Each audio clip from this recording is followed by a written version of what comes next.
Nicole Malliotakis is the Republican from New York, and she joins me now to talk about this.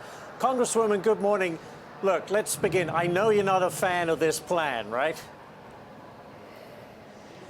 Well, of course I'm not a fan of this plan. It's absolutely outrageous. Not only does New York City have a housing crisis, we have an affordability crisis.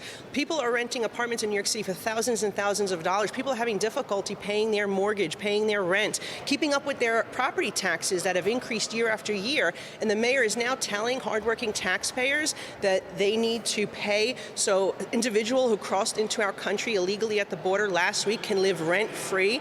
I mean, what planet are we living on? It's absolutely outrageous. And the mayor, I've said it before, needs to challenge, and he is, by the way, finally, after I've been calling for him for a year, to challenge this right to shelter law. It's finally going to go before a judge, because this was intended for homeless New Yorkers, right? Citizens who fell in difficult times, became homeless, to give them a shelter, not for individuals who just entered our country last week or citizens of other countries.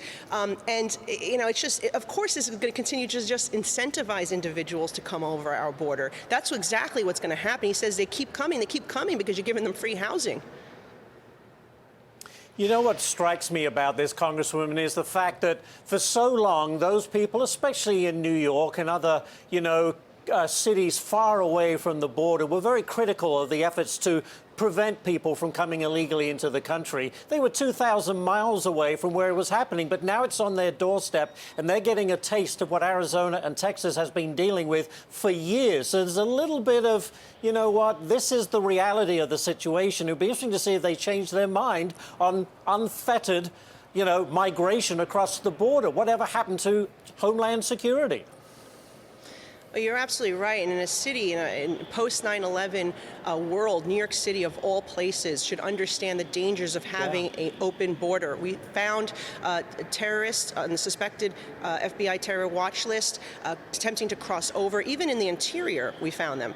But in addition to that, you have the fentanyl, enough fentanyl to kill millions of Americans being found on a regular basis now. The drug cartels have set up operations in our cities. It all needs to be stopped, and it can only be stopped if the president undoes the policies he put in place and secures the border, or if the Senate takes up the House's border security bill, which we passed last month. Senator Schumer has not passed our bill, and he has not passed his own bill. So he has to do something here so we can reconcile our differences and move forward. So short of the president or Senator Schumer doing something on border security, we're going to continue to see this crisis, and we should not have a mayor that continues to incentivize it. You know what's happening today in Washington? We've got the New York City Council Speaker, we've got the New York City Finance Chairman, Justin Brannan, here lobbying for more money so they can continue to add shelters, so they can continue to provide housing for migrants. I'm just not going to support that type of policy. We need to get border security in place, and we can work on immigration too, by the way.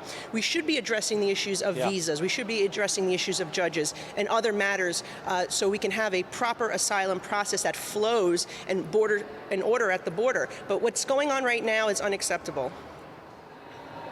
Absolutely. Close the border. Congresswoman Malliotakis, thank you so much for talking with us about this very important issue. We do appreciate it. Thank you very much.